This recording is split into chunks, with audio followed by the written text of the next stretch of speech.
Hey everyone, Scott here to discuss The Prestige, starring Hugh Jackman, Christian Bale, Michael Caine, Scarlett Johansson, Piper Perabo, Andy Serkis, David Bowie, and Rebecca Hall, and directed by Christopher Nolan.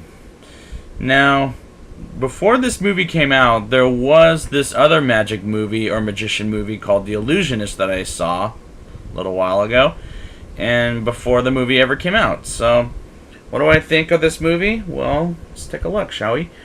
Hugh Jackman plays Attinger, or should I say Robert Attinger, excuse me, a magician who was the best until a new fresh blood comes in, and I'll say who in a minute, and tricks him on every magic trick after his wife, played by Piper Perabo, dies from water poisoning.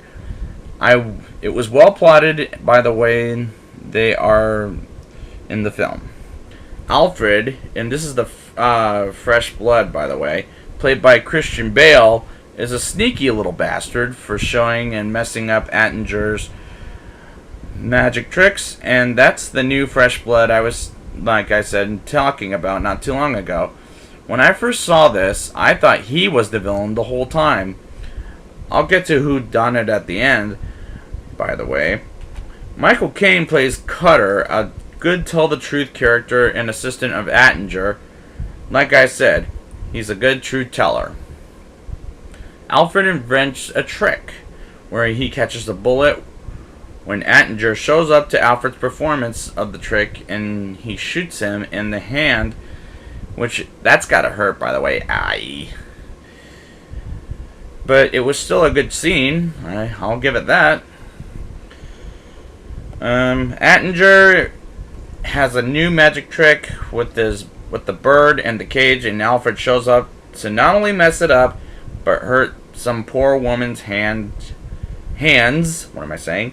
That moment was not a great way to get vengeance, but a good scene, by the way. Andy Serkis has a scene with Hugh Jackman with all of the light bulbs in a valley with beautifully shot scene, and especially when Attinger holds on to a light bulb while the light is still on. It's pretty. Rebecca Hall's character Sarah, aka the wife of Alfred, is an interesting character to replace Attinger's wife at the beginning of this movie. Attinger meets his look-alike named Jerry, who is a drunk and has some good comedic timing. Olivia, played by Scarlett Johansson, works first for Attinger, and now she works with Alfred and begins to betray Attinger. Is kind of a traitorous character, but is an okay character, let me say. When Attinger says he doesn't care about his wife, he cares about how to get his, and by his I mean Alfred's trick, was a little bit like, you bastard. Now it made me think I don't like this character anymore, despite how much I like Hugh Jackman, but I don't like the character in it anymore at this point. Andy Serkis and his other professor test the last magic trick on a cat, and I thought, it's a cat, and how cute, that kitty cat. And when they perform it, like, oh no, don't kill the cat, and luckily they didn't, so whew! So I can forget the movie for that at this point.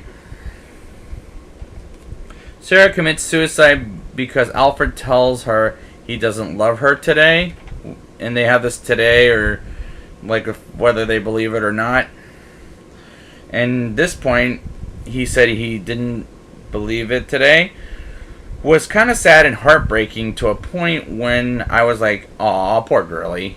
You deserve better than this.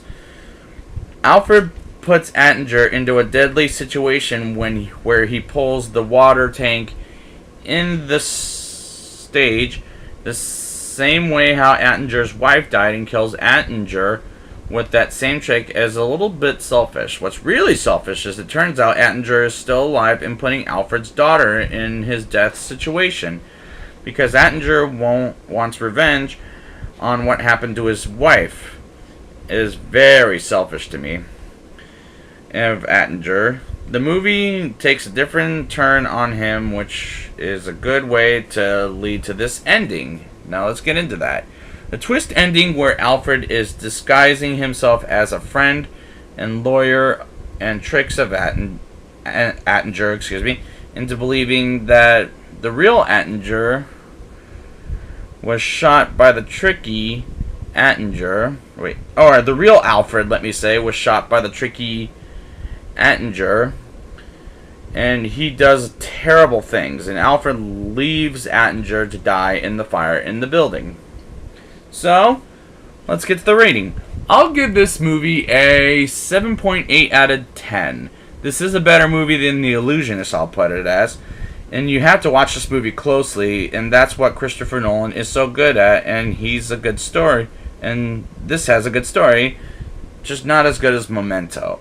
So I'll be back next week with The Dark Knight, and until then, see you later.